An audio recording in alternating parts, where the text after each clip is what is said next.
Hey everybody, Sam Pedro here, back today with another book review. I'm really excited. Today we're going to be talking about the book Bluebeard by Kurt Vonnegut. I'm going to do a quick review and summary of the book. And yeah, I hope you enjoy it. If you do, please like this video and subscribe to my channel.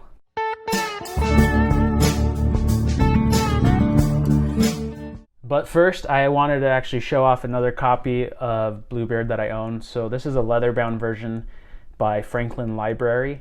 And yeah, this is probably the nicest book that I own. I usually don't go and buy leather books, but occasionally I do. I wanted to show the best part about this book is it is actually signed by Mr. Kurt Vonnegut himself. And so that's what Kurt Vonnegut's signature looks like.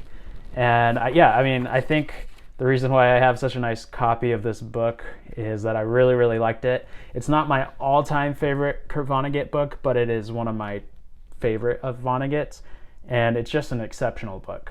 All right, let's talk about the book. So the book was published in 1987, and it is the 12th book and novel that was published by Kurt Vonnegut. So this is one of the last books he ever published in his life. And the reason it's called Bluebeard is that it's loosely based on the French fairy tale Bluebeard.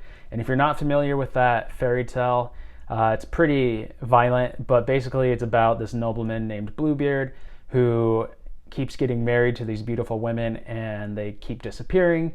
And he has this secret chamber room in his mansion that he lives in. And whenever he marries a wife, he forbids that wife to go into that secret room of his.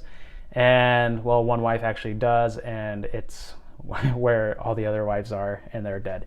But anyways, so maybe Bluebeard isn't, the Vonnegut novel isn't exactly like the French fairy tale, but one of the biggest themes in the book is the idea of the secret room that you don't know what the contents are. So the book is about a man named Rabo Karabekian, who is a first-generation American Armenian. And it starts at the end of his life. He's in his 70s, and he's persuaded to start writing an autobiography about his life. And so the book goes back and forth between his autobiography and him telling his history of things that happened to him when he was younger, and then later in the book, in the present day, when there's other characters that he's interacting with. And so Rabo Karabekian wanted to be the best painter in the world.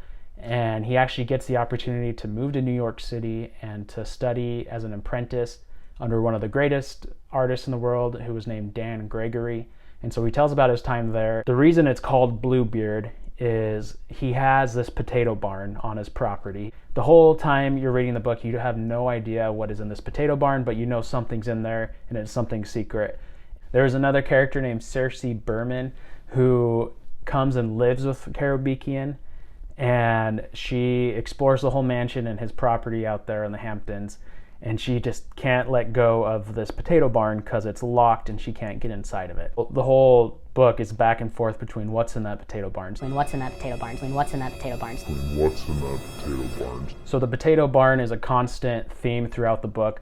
We read things like, "As for what's inside the barn, I tell them it's the worthless secret of a silly old man, as the world will discover when I have gone to that big art auction in the sky." Karabekian also says, "I am Bluebeard, and my studio is my forbidden chamber as far as you're concerned." He also says at some point, "There are no bodies in my barn."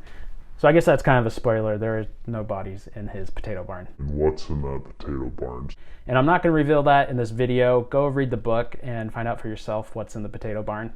Bluebeard has a lot to say about art and a couple of other themes. And as far as Kurt Vonnegut books go, I think the themes in this book are pretty clear and pretty deliberate as well.